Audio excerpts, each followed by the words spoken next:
Hey folks, I hope you can hear me.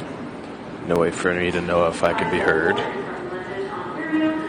by using this here microphone. As you can probably tell, I'm at the airport. This is Pearson Airport in Toronto.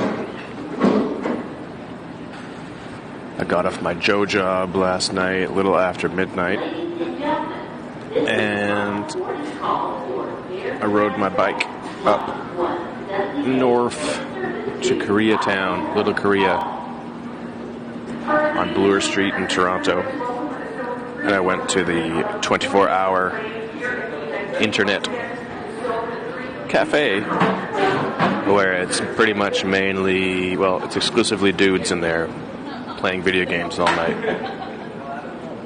Except for me, I showed up for a few minutes to print out my documents for this trip, including my flight itinerary and some of my business-related documents.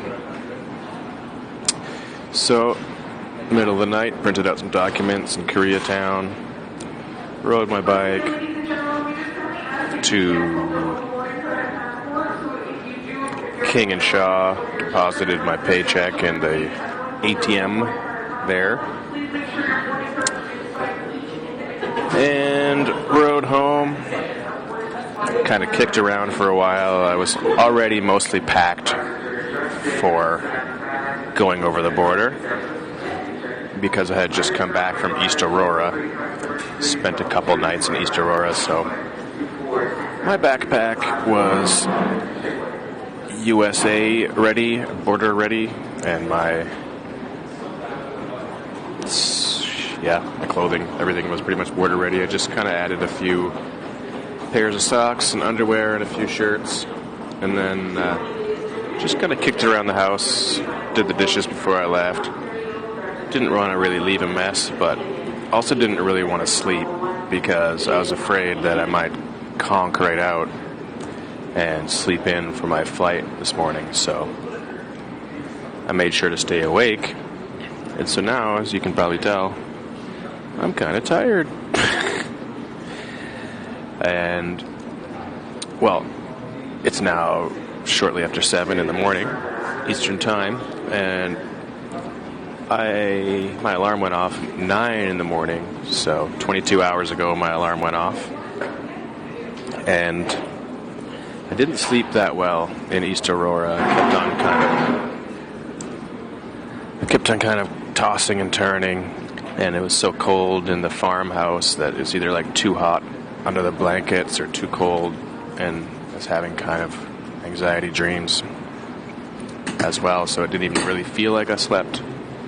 It's the kind of thing where you essentially lay there and you're like, wait a minute, did I sleep? And then you're like, oh yeah, I was dreaming, I did this and that, I was in some other world with all these worries, and so yeah, I wasn't doing that, but you don't feel arrested.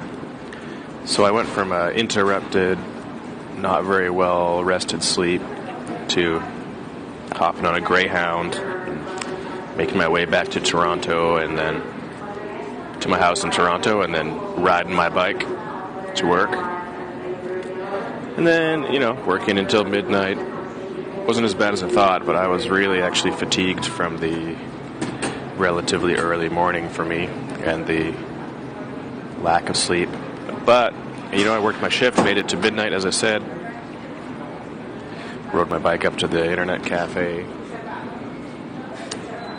Kicked around, took a lift, and then took a lift, L-Y-F-T, to Bloor Station and caught the Union Pearson Express train, which is convenient.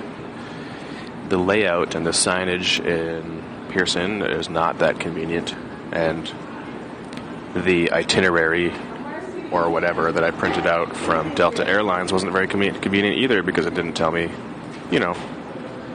which terminal to go to, like where exactly to check in and get on the plane. I was thinking, as I was kind of mad from being tired and not really eating anything, that I was like, Like, isn't that one of the top five pieces of information you would want on a travel itinerary?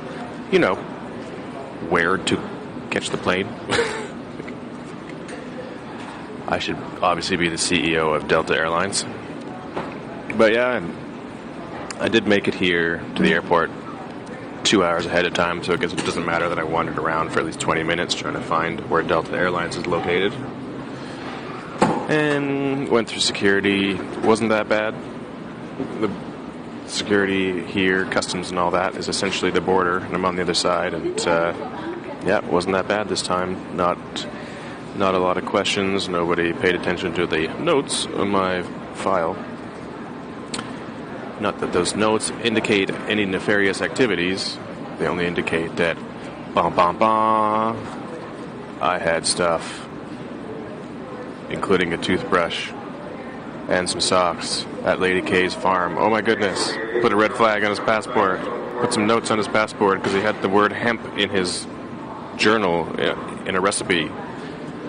Anyway, I guess I'm kind of griping about the American side of the border.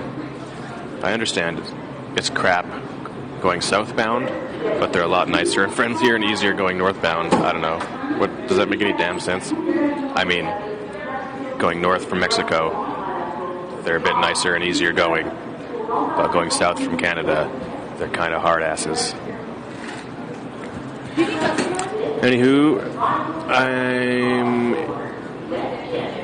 going to get on the plane pretty quick, headed for Atlanta, and then there's a short layaway in Atlanta, and then I believe once I get on the plane in Atlanta, it only takes 10 minutes to fly to Panama City Beach. And probably getting this all wrong, but it was probably 2 years ago that I was in Panama City Beach last, and it was the first time that I touched and saw with my own eyes the Gulf of Mexico, which was great, and I took some photos, which I like, and I sent around. I made some copies.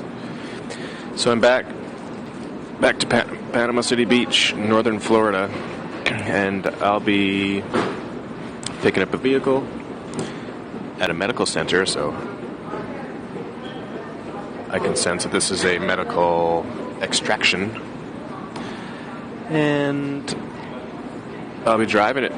And so this is a different route than I'm used to, going from Florida to Ontario, because this time, if I remember correctly, I go through Alabama and Tennessee. So that is...